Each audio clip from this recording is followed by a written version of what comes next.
We don't ease into a practice. We don't ease into games.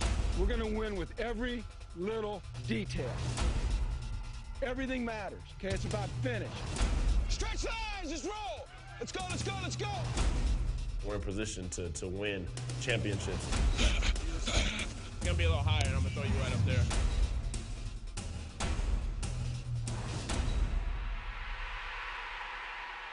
Orange County Registered Digital.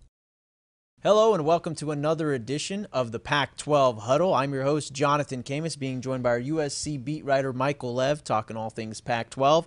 And for this particular video, we're talking about some relative newcomers into the Pac-12. This is both going to be their fourth year entering into the Pac-12. That's Colorado and Utah.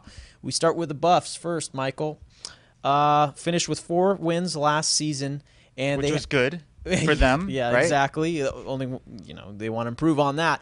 But they have a really weak non-conference schedule, and they need to rack up some wins quick. They do. And I usually kind of criticize schools that have weak non-conference schedules, but I think in the case of a rebuilding school, a rebuilding team like Colorado, that it's fine. They're playing UMass. Yeah, okay, that's all I have to say. If you lose to UMass, you're out of the Pac-12. I think that's a stipulation that needs to be made. I think that game's at the Patriots Stadium, so that'll be exciting for all the kids. But let's say they win all 3 of these non-conference games. Colorado State, their in-state rivals, never easy, but let's say they do. The problem they've faced is when they get into Pac-12 play, they just have been outclassed. Last year, they were outgained by almost 200 yards a game in conference play, outscored by almost 30 points per game in conference play. Yikes. So that, to me, says that they have a long way to go. And the Buffaloes finished with a 2-7 record in conference play, as well as the Utah Utes there, Michael. And Utah, they actually had an overall record of 5-7, but the conference play just isn't going to cut it.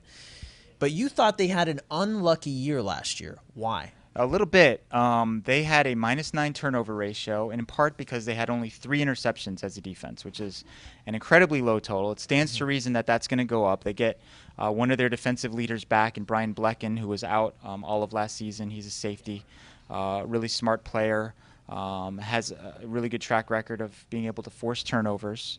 So that's one thing. They also lost 3 games by 7 or fewer points.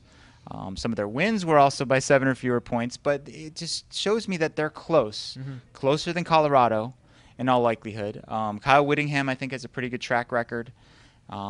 This is a proven program, not proven in the Pac-12, though. That's the problem. It's one of these things it's one of those situations, be careful what you wish for. It looked like everyone was happy at Utah going into the Pac-12. Everything's, we're going to be higher profile.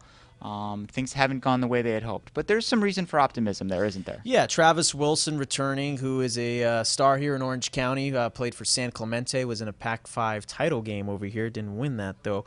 But also Drez Anderson returning, and a highly touted offensive coordinator they're bringing in Dave Christensen. Yeah, Dave Christensen comes from Wyoming, and they're going to be yet another team that's running that up-tempo style of play. It's all the rage in college football. Yeah. Steve Sarkisian, the USC coach, said that 10 of their 12 opponents are going to run that style of offense, and USC itself is going to run that style of offense. So, again, the question is all of that going to add up to the type of season that Utah's fans have been hoping for, the type of season where they go 7-5 or 8-4 and make a bowl game? Hasn't been the case the last couple of years. Yeah, it's been kind of interesting to see who's going to do better with these relative newcomers, Utah or Colorado. We will see this season who improves. All right, our thanks to Michael Lev. And for more with the Pac-12, check out the Orange County Register or go to ocregister.com. I'm your host, Jonathan Khamis, and thanks for watching. Orange County Register. We are here in the service of Orange County.